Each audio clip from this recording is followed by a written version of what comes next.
എന്താ എന്താ എല്ലാരും ഓട്ടവും ബഹളവും? ആ വൃത്തികേട് കണ്ടില്ലേ? എവിടെ? അയ്യേ. രേണു സുധിയും ഡോക്ടർ മനു ഗോപിനാഥനും വിവാഹിതരായോ?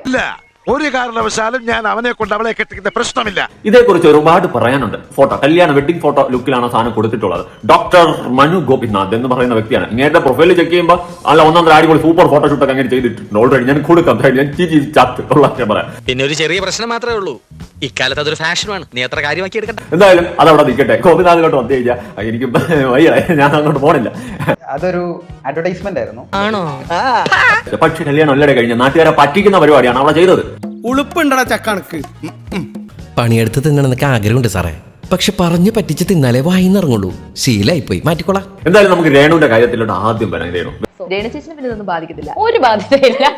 ഇതൊന്നും കൊണ്ടത് ഓൾറെഡി നിങ്ങൾ അത്യാവശ്യം 10 ആൾക്ക് അറിയാം. വീണ്ടും നാറി നത്തം കൊട്ടാനുള്ള പരിപാടി ചെയ്യരുത്. എനിക്കത് പറയാനുള്ളൂ. രേണുവിന്റെ അടുത്താണ്. ഡോക്ടറിനെ ബാധിക്കുന്നുണ്ടോ? പൊടിക്ക് ബാധിക്കുന്നുണ്ട്. ഇവന് കുറച്ച് ബുദ്ധി ഉണ്ടായിരുന്നെങ്കിൽ മന്ദബുദ്ധി എന്നെങ്കിലും വിളിക്കായിരുന്നു, അതും ഇല്ലാതായി. പക്ഷെ ഇത്രയ്ക്ക് ഞാൻ പ്രതീക്ഷിച്ചില്ല. കാര്യം ആകെ നാണക്കേടായി.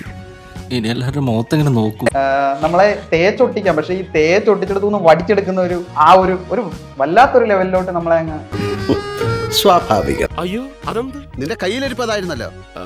അതന്നത്തെ ചോരത്തിളപ്പിന്. ശരിക്കും അതൊരു മിസ്ലീഡിംഗ് ക്യാപ്ഷൻ ആയിരുന്നില്ലേ? അങ്ങനെ വരുമ്പോൾ ഓട്ടോമാറ്റിക്കലി പബ്ലിക് അത് അങ്ങനെ തന്നെയല്ലേ എടുക്കുള്ളൂ. ഞാനല്ല ക്യാപ്ഷന്റെ പിന്നിൽ, ഇദ്ദേഹമാണ്. അതെ, അങ്ങനെ ഒരു ചീത്തപ്പേര് വന്നാ ഞാൻ കുഞ്ഞിനെ കൈവിടില്ല. ഇത് ലെവല്. പക്ഷെ ഇത് അതിൽ നിന്നൊക്കെ കൈവിട്ടു പോയി എന്ന് പറഞ്ഞു കഴിഞ്ഞാൽ എനിക്ക് തോന്നുന്നു ഞാൻ ഇതുവരെ കേട്ടതിലെ മാക്സിമം കേട്ടിരിക്കുന്ന ഇതാണ്. ഇവനെയൊക്കെ എന്ത് ചെയ്യണം അറിയാമോ? പച്ചച്ചോറിൽ പഴിപ്പിച്ച് കാന്താരി മുളക് തേച്ച് ചന്തിക്കിട്ടടിക്കണം. എന്നോട് സ്വാഭാവികമായിട്ടും ചോദിക്കുന്ന ഒരു ക്വസ്റ്റ്യൻ എന്ന് പറയുന്നത് നിങ്ങൾക്ക് റീച്ച് കിട്ടാൻ വേണ്ടി ഉടായ്പ കാണിച്ചതല്ലേ എന്നാണ് നോർമലി എല്ലാവരും ചോദിക്കുന്നത്.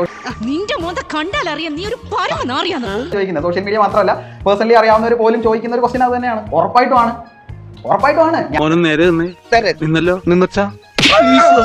എന്റെ പൊന്നണ്ണ നാണമില്ലേ? നെഗറ്റീവില് കൂടി റീച്ച് ഉണ്ടാക്കാൻ പോയിരിക്കും. ഇതിനേക്കാളും നല്ലത് ഞാൻ പറഞ്ഞാ കൂടിപ്പോ. എനിക്ക് വയ്യ ഏറിന്ന് ഇറങ്ങി, ഞാനെന്താ ഇറങ്ങി വന്നതാണ്, പിന്നെ ബുക്ക് കയറ്റി. എന്നെ കാണുന്നെങ്കിൽ മുകളിലോട്ട് കിടക്കണം. ഈ പൈലറ്റുമാരെ പോലെ ആകാശത്തുള്ള പണിയിലെ തോമാച്ചായ. അതുകൊണ്ട് ദയവ് ചെയ്തിട്ട് ഇമാതിരി പോക്കത്തനവും കണ്ണന്തിരികളൊന്നും കാണിക്കാതിരിക്കുക അപ്പികളെ എന്ന് എനിക്ക് പറയാനുള്ളൂ. നിങ്ങളുടെ അഭിപ്രായങ്ങളും കാര്യങ്ങളും ഉറപ്പായിട്ട് താഴ്ക്കാൻ പറ്റുക. ഞാൻ പോകുന്നു. Bye bye.